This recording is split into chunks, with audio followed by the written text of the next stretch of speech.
News box Bharat के माध्यम से दिखा रहे हैं। लोग पैदल ही चल रहे हैं और काफ़ी गर्मी है यहाँ पे, बहुत तेज़ गर्मी, और लोग चल पड़े हैं। कई किलोमीटर पैदल लोग चल के नेमरा गांव पहुंच रहे हैं ताकि शिबू सोरेन का अंतिम दर्शन कर सके, उनको श्रद्धांजलि दे सके। और ये कारवां चल पड़ा है। हम थोड़े थोड़े देर में आपके साथ जुड़ेंगे और एक एक जानकारी आपको हम देते रहेंगे। आप न्यूज़ बॉक्स भारत में बने रहिए। है गाइस, आप सभी को बताएंगे मेरा ब्लॉग के माध्यम से जो कि शिबू सोरेन जो थे अब इस दुनिया में नहीं रहा, अब उसका अंतिम संस्कार किया जा रहा है जो नेमरा गांव में। तो फिर इस ब्लॉग को कंटिन्यू देखें, पूरा उसका अंतिम संस्कार का ब्लॉग पूरा आप लोग को देखने को मिलेगा। लोग हैं और इन तस्वीरों को आप देखिए, एक युग का अंत हो गया है। एक वैसे नेता जो सिर्फ अपने नाम से नहीं बल्कि अपनी पहचान से जाने जाते थे, और क्या पक्ष, क्या विपक्ष, क्या राज्य की नेता, बल्कि केंद्र के नेताओं ने भी उन्हें अंतिम विदाई दी है, उनके प्रति अपना आभार व्यक्त किया है, उन्हें श्रद्धांजलि अर्पित की है, नमन किया है।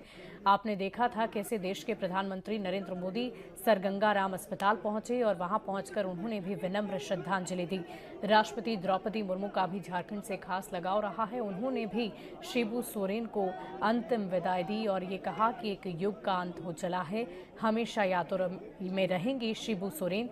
ऐसी चर्चा उनकी तरफ से की गई। अमित शाह की बात कर लें, बिहार के नेताओं की बात की जाए, लालू प्रसाद हों, बिहार के मुख्यमंत्री नीतीश कुमार हो, तेजस्वी यादव हो, गृहमंत्री अमित शाह हो, हर किसी ने उन्हें अंतिम विदाई। यात्रा में हजारों लाखों की संख्या में लोग शामिल हुए हैं। तो याद आएंगे देशों गुरु शिबू सोरेन, और ये तस्वीरें आप देखिए, राजकीय सम्मान आएंगे देशों गुरु जिसने झारखंड को बनाया, सजाया, संवारा, उसके विकास के लिए अपनी पूरी जिंदगी लगा दी। आज वो व्यक्ति झारखंड वासियों के बीच नहीं है, झारखंड के लोगों के बीच नहीं है, उन आदिवासियों के बीच नहीं है, अति पिछड़ों के बीच नहीं है, और शायद यही वजह है कि आज सभी की आंखों में आंसू हैं। और आप देखिए ये तस्वीरें जिसमें आप लोगों के हाव भाव को देखकर समझ पा रहे होंगे कि कितने प्रख्यात, कितने विख्यात नेता के तौर पर शिबू सोरेन इस दुनिया को अलविदा कह गए हैं। लोग हाथ जोड़कर उनके अंतिम क्रिया के दौरान भी उन्हें प्रणाम कर रहे हैं कि उनका आशीर्वाद हमेशा उन्हें मिलते रहे और ऐसे ही झारखंड का विकास आगे भी होता रहे। कहा जा रहा है कि हेमंत सोरेन अब उनके कंधों पर और भी नई और बड़ी जिम्मेदारियां अब आ गई है। एक पिता का साया होना एक पुत्र के लिए बहुत ही महत्वपूर्ण होता है। जब पुत्र को किसी भी तरह की समस्या आती है, चाहे वो अपने निजी जीवन की समस्याएं हों या राजनीतिक करियर की समस्याएं हों, सारी बातें हेमंत सोरेन अपने पिता से किया करते थे।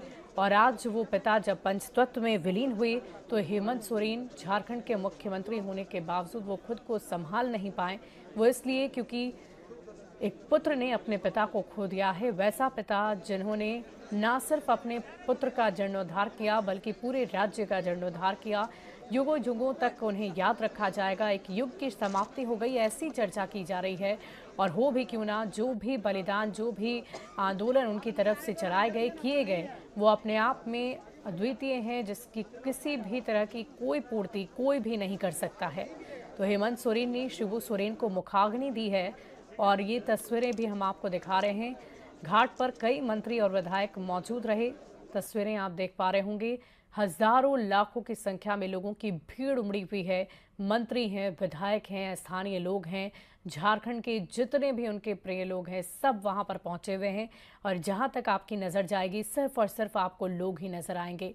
और देखिए, अब झारखंड के मुख्यमंत्री ने जब उन्हें मुखाग्नि दी है, हेमंत सोरेन ने जब अपने पिता शिबू सोरेन को मुखाग्नि दी, तो वो खुद को संभाल ना पाए। अपनी पीड़ा को उन्होंने कैसे आंसू के जरिए व्यक्त किया है, वो खुद को संभाल ना सके और ज़मीन पर बैठ गए हैं। वो तस्वीरें हम आपको दिखा रहे हैं। हमेशा यादों में अब आएंगे देशों गुरु शिबू सोरेन। युगों युगों तक उन्हें याद किया जाएगा, उनके बलिदान को, उनके आंदोलन को। उन्होंने झारखंड के लिए जो कुछ भी किया, अपने 38 वर्षों के लंबे राजनीतिक करियर में उन्हें बहुत सारे उन्होंने संघर्ष किए झारखंड के लोगों के लिए, और उस संघर्ष का फल भी मिला। वो इसीलिए जाने जाते थे कि जिस भी आंदोलन की शुरुआत, जिस भी तरह की तैयारी, जिस भी तरह की औपचारिकता उनकी तरफ से की जाती थी लोगों के प्रति, जो वो अपनी संवेदनाओं को व्यक्त करते थे, साथ ही साथ लोगों से बोलचाल भी उनकी काफ़ी बेहतर रहती थी और ज़मीनी नेता के तौर पर शिबू सोरेन को जाना जाता था। लोगों की समस्याओं को ना सिर्फ सुनते थे बल्कि उनकी समस्याओं का समाधान हो, ये भी उनके लिए सबसे ज़रूरी हुआ करता था और इस बात को वो सुदृढ़ करते थे कि जिस भी तरह के आंदोलन की शुरुआत उन्होंने की है उसे अंजाम तक पहुंचाया जाए, उसे मुकम्मल किया जाए। और ये 2 तस्वीरें हम आपको दिखा रहे हैं नेमरा गांव से लाइव। एक पंचतत्व में विलीन होता शिबू सोरेन का पार्थिव शरीर और दूसरी तस्वीर आप उनके बेटे झारखंड के मुख्यमंत्री हेमंत सोरेन की देख रहे हैं, जिन्होंने अपने हाथों से अपने पिता को मुखाग्नि दी है। अब जरा सोचिए कि अपने हाथों से अपने पिता को मुखाग्नि देना कितना पीड़ादायक होता है, कितना